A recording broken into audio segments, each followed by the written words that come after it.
Hello, everyone. Good day to all of you who are watching our very first episode, our pilot episode of the podcast called Straight from the Top. All right. So I am going to be your host for all of the series that we're going to do. And my name is Bea Bordinave. I am the Amazon account data analyst here at Nirogam. And before we start anything else, I'd like to give you a brief overview of why this podcast came to be and our goal and objective for this podcast. So, first of all, it all started with me asking sessions with our CEO, Puneet Agarwal. And within the conversation, it came to be that this could be a good podcast. And, from a consultant like me, asking personal, deep insights questions from the CEO is uncommon. I think it happens, but it's uncommon. And, getting to be able to get answers straight from the top. That's why the name of the podcast is Straight from the Top. All right. And the objective is two objectives is one for our internal team, our company to ask questions to our CEO and then, get some answers from straight from him and whatever questions they have. So, it's open for all, questions. They just need to submit their questions and of course for other industry leaders in every areas of business because Puneet actually has a history in business and it's nice to get insights from his experiences and we'll see how the sessions would go. We want to be as candid and as transparent as we can. So thank you so much. That will be our objective. And I'm so excited for our first episode today. So without further ado, let us call in our CEO in Nirogam, Puneet Agarwal. Puneet, can you show yourself? All right. So here he is, our beloved boss. Okay. So everyone, this is him.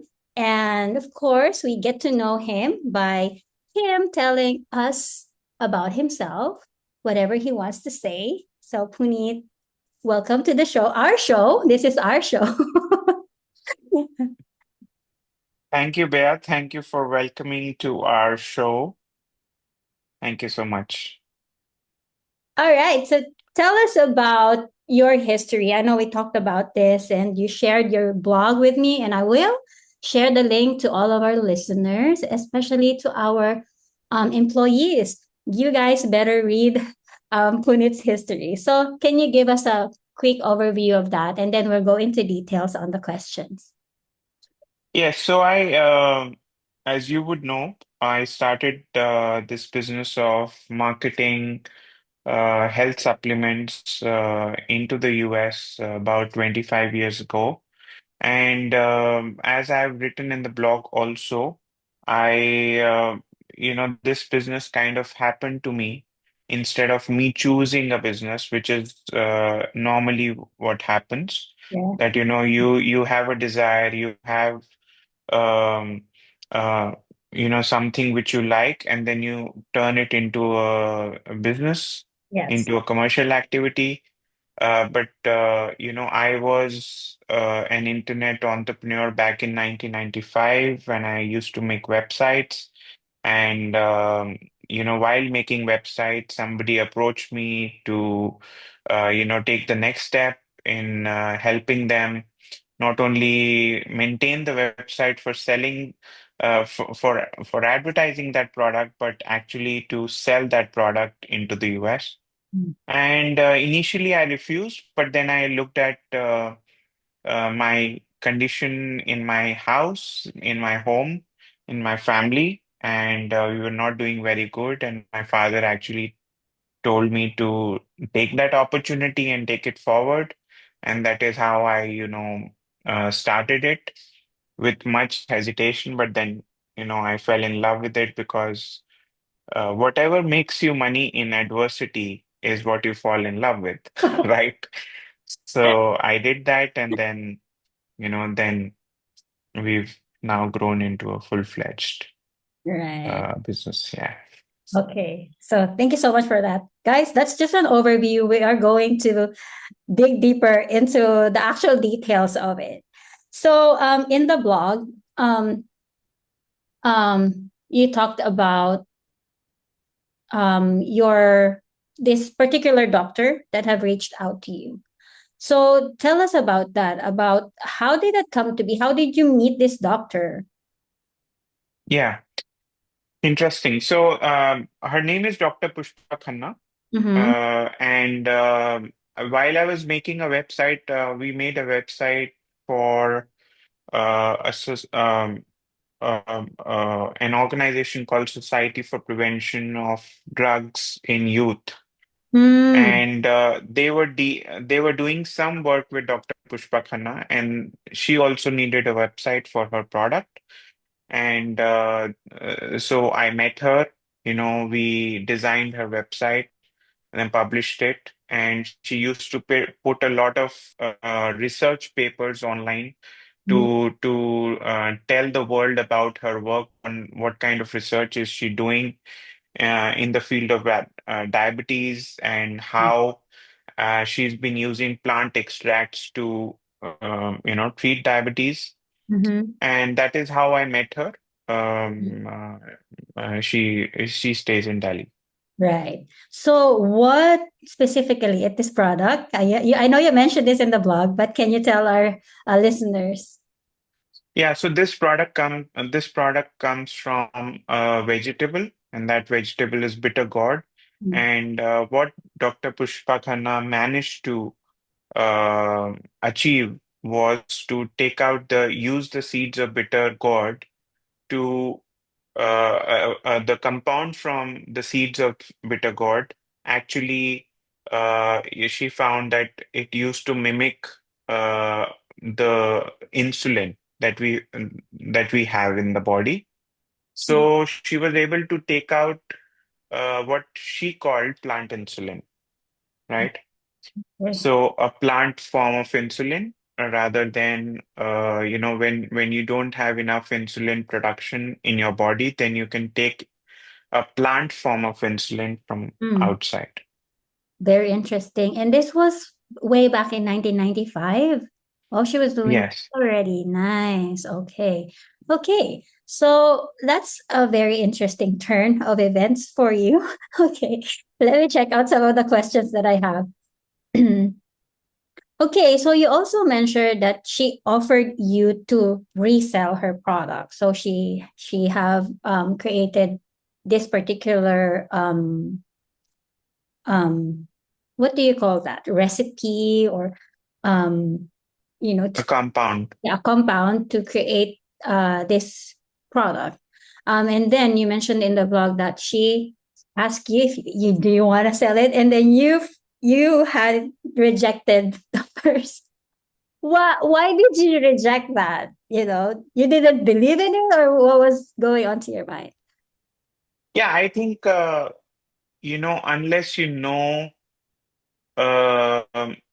like I had the skill of making websites, right? Mm. I did not think, or I was not flexible or fluidic enough to move into other things. I did Mm. not I thought that I don't have the bandwidth. But then, I did not look it as an opportunity. It did Mm. not occur to me as an opportunity. While on the other hand, my dad knew that what we were going through, and when I told him that this came as an offer, he actually, drew me into this opportunity and said that you're not looking at this offer as an opportunity, you are looking at it as whether I can do it or not, Okay. right?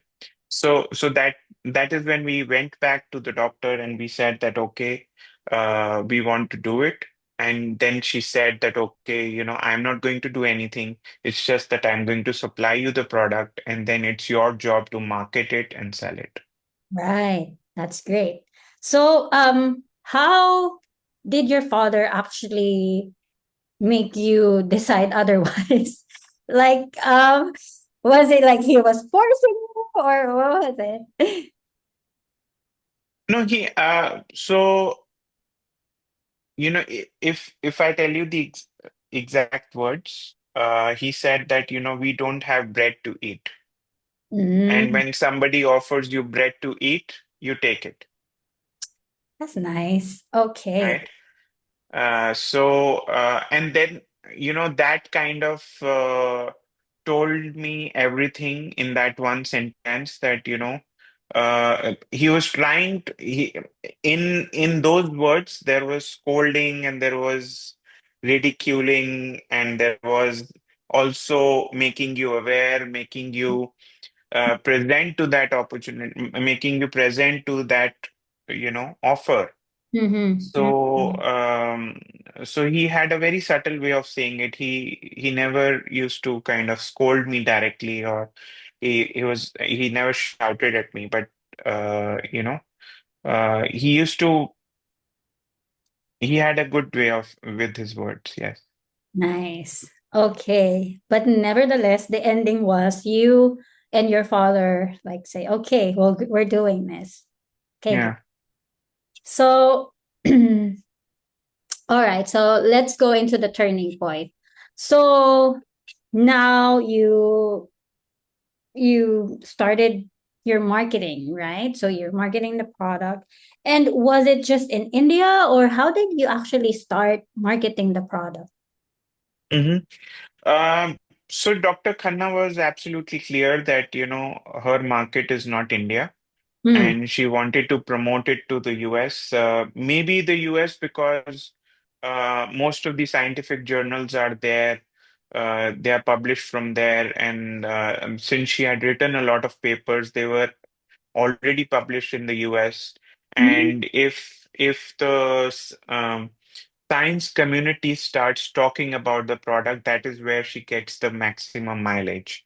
mm, And the kind of product it was, the compound had about, 20 plus amino acids, which was mimicking the insulin found inside the human body. mhm, So she felt that, the scientists in America would better understand this.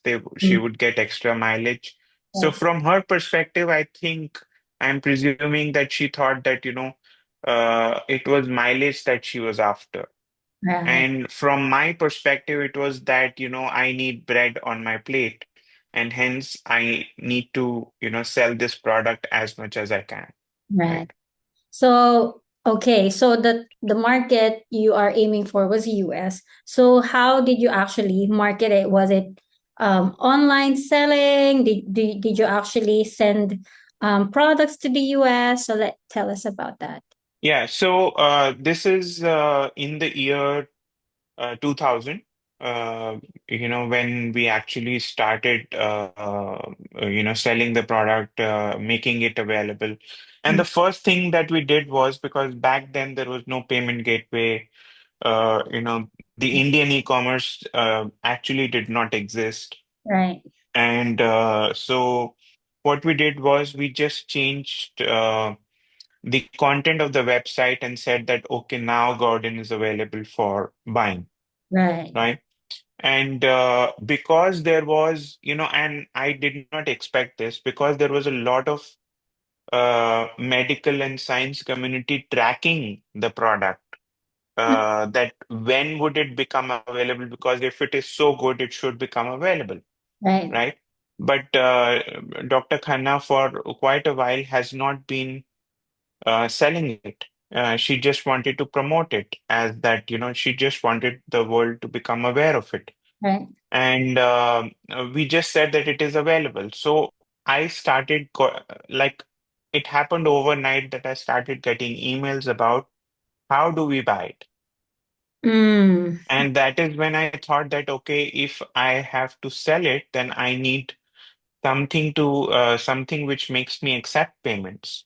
So mm, I searched and then found a payment gateway in the US, and that was the very old company. I don't even know whether it exists or not. It's called CC Now.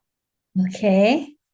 So, and they said that we'll charge you 9% of transaction cost for every transaction, which has now been reduced to like less than 1% in India. Okay. But back then it was 9%, and we had to agree because, there was no other option. Yeah. So that is how we activated the payment gateway and the link and the click button where you click and then, anybody can order it. And we used to ship it from here. So even if you want one bottle, we used to ship it through the courier, and back then the courier cost of shipping the product was more than the product cost. Okay. Right. Okay. So that's how you managed to do that. Well, and how long does it take from India to the US, you know? Uh, and if I correctly remember, it used to take about 6, 7 days back then. Oh, okay. Now it is quicker, Yeah. and it takes about like 2 or 3 days. Right. Okay. Great. Nice. So we're seeing history of how e-commerce have started. Okay. Let me find my next question.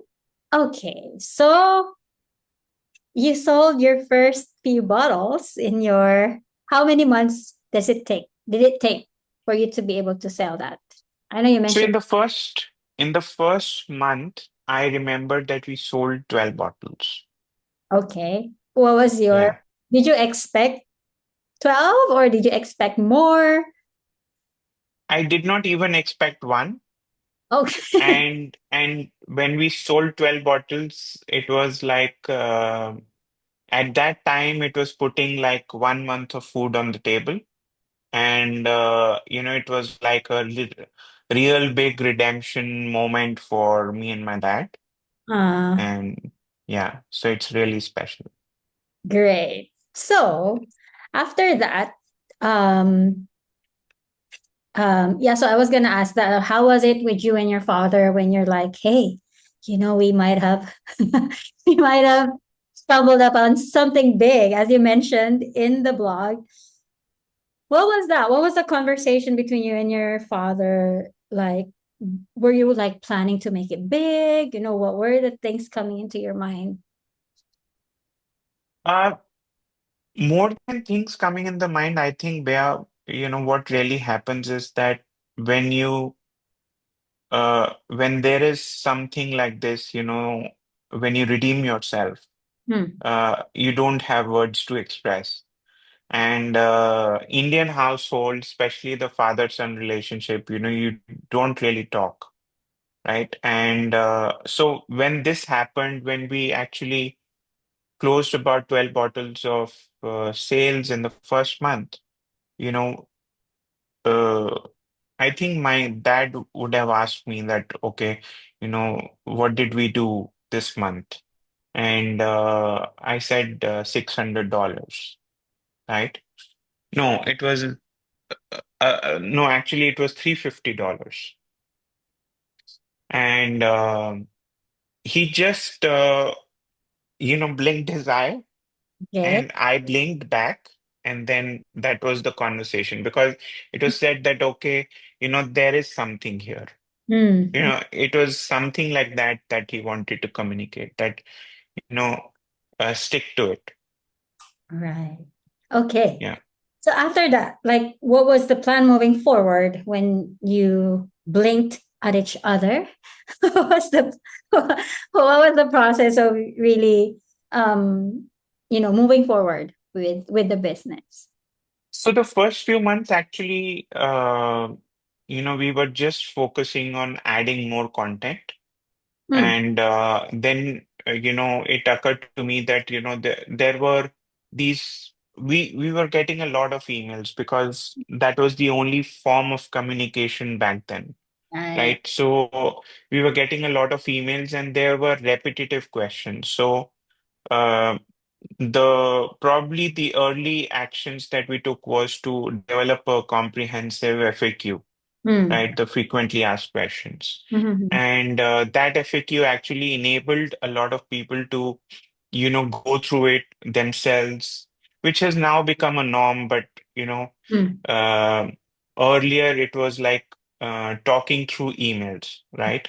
Mhm. So we used to, once we had put up the frequently asked questions, people were able to buy it online because we were in a time zone difference. We Mm. were sleeping when the sales used to happen and they were sleeping when we used to process orders, right? Mm. So it enabled them to actually, uh, buy the product when we were not, active. Right. Yeah. Mm. So the first few months, first 6 months were actually, uh, adding a lot of content, making the website rich, Mm. promoting it in the search engines because SEO at that time was very relevant, Mm. in terms of text optimization, the Mm. content optimization. Right now, I mean, obviously SEO has a completely different story, Mhm. but back then it was there. And then after I think about 6 to 7 months, I started exploring paid opportunities to advertise. Right. And at that time, there was no Google AdWords. So there was a paid advertising service called goto.com, Mm. right? So which later became Overture and it became Yahoo Ads and then there was Google Ads. I mean, it happened much later, but Mhm. earlier, the first PPC or pay-per-click advertising was started by goto.com. Mm. All right. So, are the orders coming in? Is it increasing? Yes. Mhm. So the first month we had 12 bottles and then 36 and then it went into hundreds. Mm. So they were obviously increasing because there is, it was some kind of word of mouth which was Mm. going in. Yeah. And plus,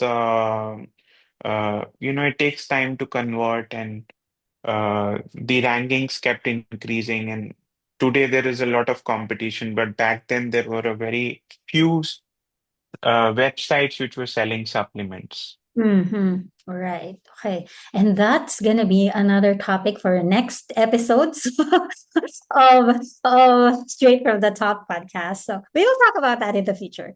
All right. So let's move forward. Okay. So can you give me 1 to 3 maybe things of the challenges starting on, you know, back then it wasn't e-commerce yet. So your challenges back then, what were like the most challenging parts of doing it back then? So one challenge is that, you don't have any peers, Mm-hmm. Why? right? Why is that a challenge? Uh, Yeah, you don't have any peers, so you can't discuss it with somebody who's already doing it, right? You're Oh, all by yourself. mm, Every action that you take, you can't doubt it, right? You can only bet on it. You can only take a bet on yourself because you're doing something which is virgin, right? It's not tried by anybody else. mm, uh, Maybe there was e-commerce in the US, mm, but no e-commerce in India, no payment gateway in India. mm-hmm, And plus, the people who were doing in the US, they were not accessible to you, right? mm, And plus, there was e-commerce, but maybe not in the health supplements. yeah.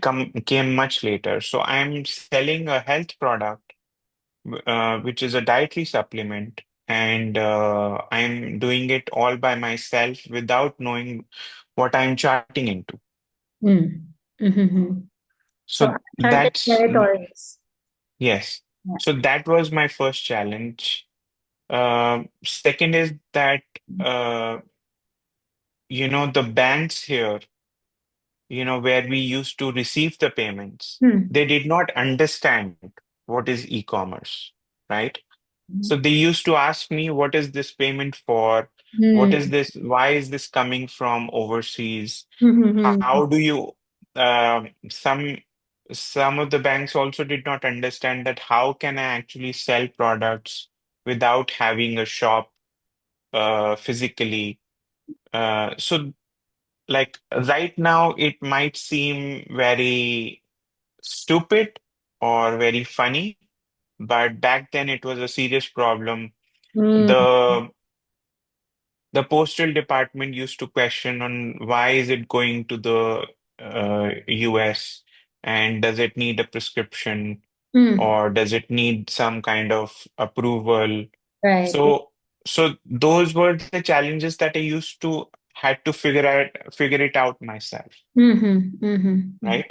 And mostly the absence of peers, I think, is the a challenge because then you don't have anybody to talk to. Yeah. Mm-hmm. Mm-hmm. Yeah. The third challenge, a bit amusing, is that, when you're doing something for the first time and nothing like that exists in the world, then it is difficult to explain it to uh, your friends and family, Hmm. right? So if I can't explain it to my friends and family, I was for a big amount of time I was considered unemployed because they could not understand what I'm doing. Right. All they could see was that I'm just using my computer to send a few emails and I do nothing except from that. Hmm. And hence they did not understand that if I'm doing some business, how am I doing that business if I don't sell anything here in India?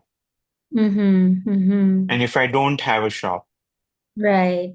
So that is, yeah, I think that would be an innovative kind of way back then because it's something that has never been done before or they were not aware of it.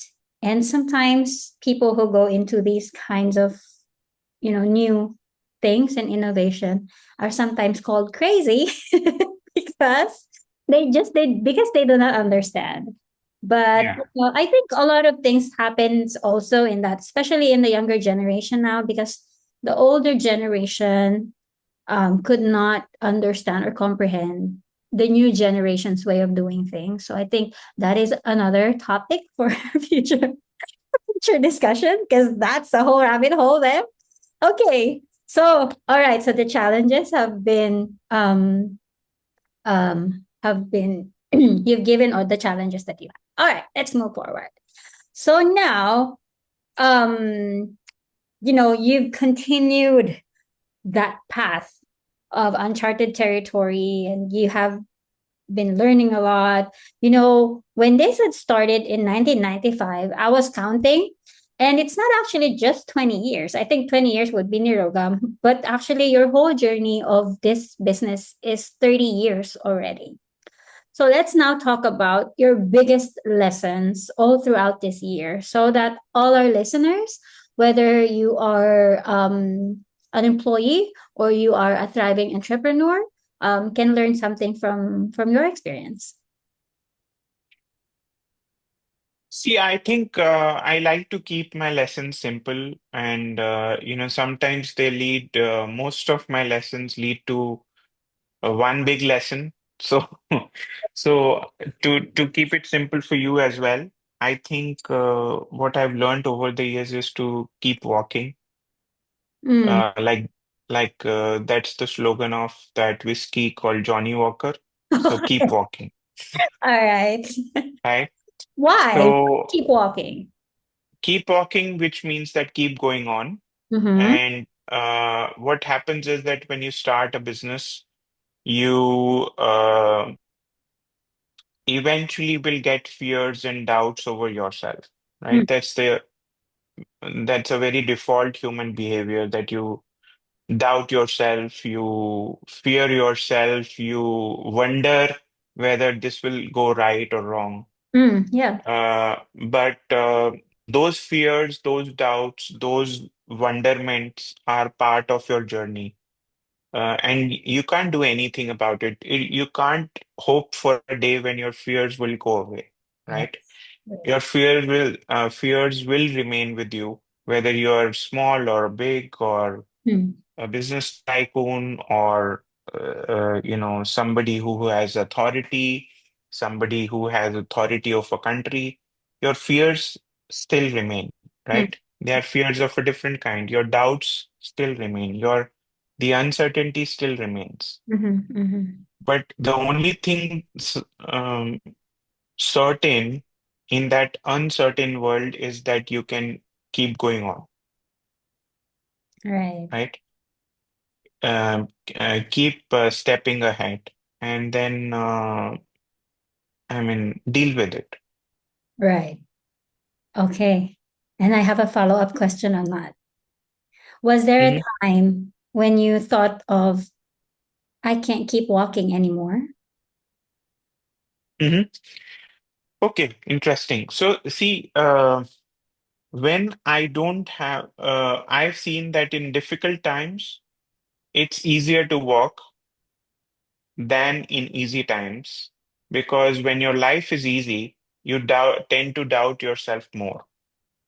Interesting. But when your life is difficult, when when you don't have uh, food to feed your family, when you don't have any other means to support your family, Mhm. your choice is very clear. There is no other choice but to do Okay. something Yeah. about it, Mhm, right? mhm, But the moment you have it, it becomes a little easy for you. That is when the choices creep up. That mhm. okay, I may not do it. I have other choices. But when times are difficult, there is only one choice. Wow. So if you ask me my early years, like from 2000 to 2005, I was very clear that this is the only thing that I'm going to do because God has given me this opportunity. I don't have anything else to do. This has got me money and I have to keep after it. If I don't do it, I go down, I go bust, and I shut shop, and then we again go back to, where we were. Mhm, mhm. That is something I haven't heard before. Thank you for that wisdom. It's like Mhm. really nice. So keep walking, and then there were fears and doubts. What were your fears and doubts back then? See, it boils down to whether this will either, whether this will go in the right direction or not, whether the outcome will be what you expect the Hmm. outcome should be, or if I take a wrong step, what will people think about, Wow. Which, right? So these are the, you know, whatever fears and doubts you might have, they mhm, actually go into these two buckets. What will people think about me, and whether I'm doing this myself, and whether I'm good enough to do it. right. Wow. Yes, I can so relate on that. How did you overcome those two things? For people who are also struggling with the same things. What I've realized, Bea, is that you don't need to overcome them, right? You just need to see fear as a fear. If I'm not good enough, I tell myself that, okay, I see this as a fear that I'm not good enough. Mm-hmm. Uh, if I try to, I don't think there is a way to overcome it. It's that the moment you become bigger, your fear of not being good enough also becomes bigger, Really? Okay. right? The more you learn, the more wise you become, or the more knowledgeable you become, your feeling of not being good enough also becomes bigger, Oh. isn't it? I mean, I don't know if you've seen that or not, Hmm. but the doubts also become bigger when you become bigger. Really? But these are more like bigger. I guess so. They say that if your dreams are not big enough and that doesn't scare you, they're not big enough. Yeah. And games have something called penalties, right? They do? The Yeah, I mean there are rules of the game. Yes. So when you're playing a big game, the rules also become bigger, which means that the scores also become big and the penalties also become big. Okay. So fears and doubts also, I think, play in a similar fashion that, when you are learning, when you are growing and developing yourself, your doubts will also become bigger, and you just have to acknowledge them. There's nothing else that you have to anyways do about it. Mm. Mm-hmm. That is so nice. And I know a lot of us, we are all human beings and doubts and fears are part of our lives. I think these are emotions and normal things that we experience. And yeah, so at this particular topic, we're talking about business, business moves and strategies and all that from a CEO. All right. I'm so loving the conversation. Let me check my questions again. All right. Okay. So you mentioned in the blog that you stumbled upon good luck. The Bittergourd brought you good luck. How much is it really is good luck? And are there other factors that made it successful or your journey to become this, big e-commerce business of yours? I think I will say that, there was a lot of luck which played there because I don't know how did I meet Dr. Pushpa Khanna. Had it not been for that company which introduced me to Dr. Khanna, had it not been for Dr. Khanna to use the product for making a website, had it not been for her to actually think about selling the product, right? Mhm. So it was being there at the right time, at the right place, meeting the right kind of people. Hmm. But uh, having said that, I think, you also need to prepare yourself for such opportunities. If you're not prepared and then you meet someone, you just go by, right? You pass by. You Hmm. don't stop. You don't stop and converse with that people. You don't talk to those people because you're not prepared. Hmm. Mm-hmm. There are many times in my life when I've seen that I did have the opportunity, but I did not stop at that opportunity and take that opportunity, right? Because I am not in a mode of receiving. I'm not in the mode of acknowledging that opportunity, or I am not even saying that I am looking for opportunities, Exactly. All right. right?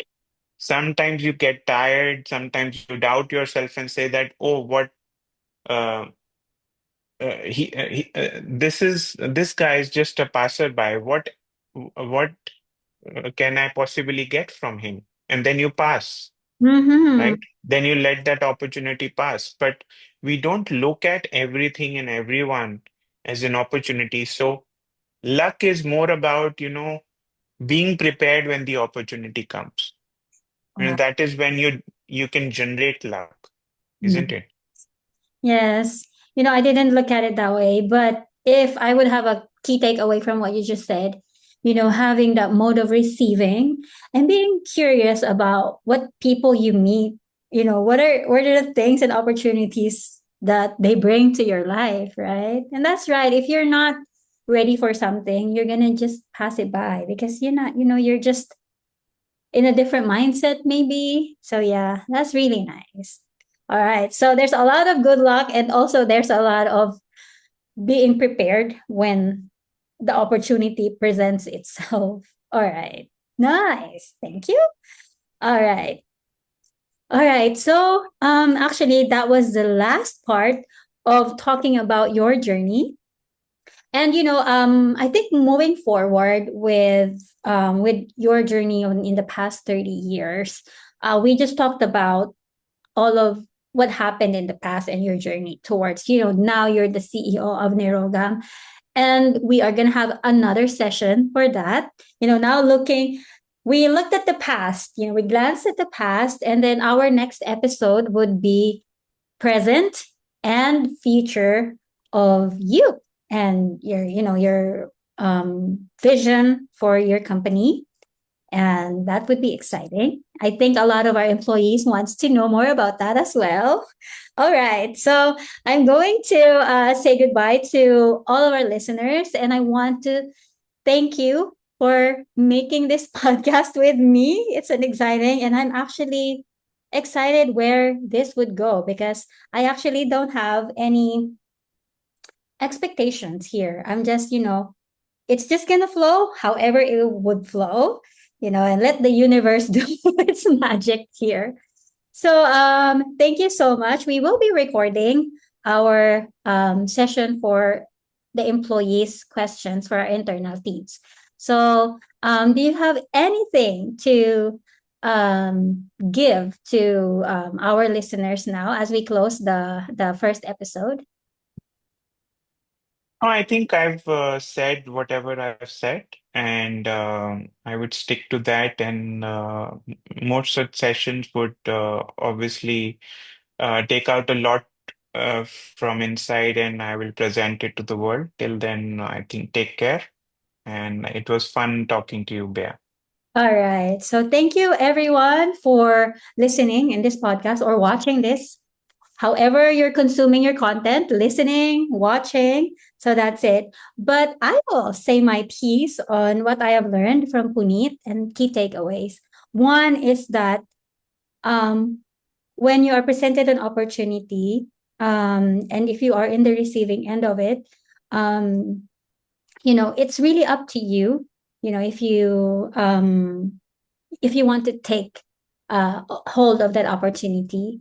And by what Puneet said, he had bet on himself because there were no peers to ask questions or to talk to about this new idea that he had. So bet on yourself. And fears and doubts will always be there. And there's really, based on Puneet, there's really no overcoming them, but actually being aware of them and noticing them that they are happening. And that, lastly, if your dreams are not big enough and they don't scare you, they're not big enough. So dream big and be scared about it.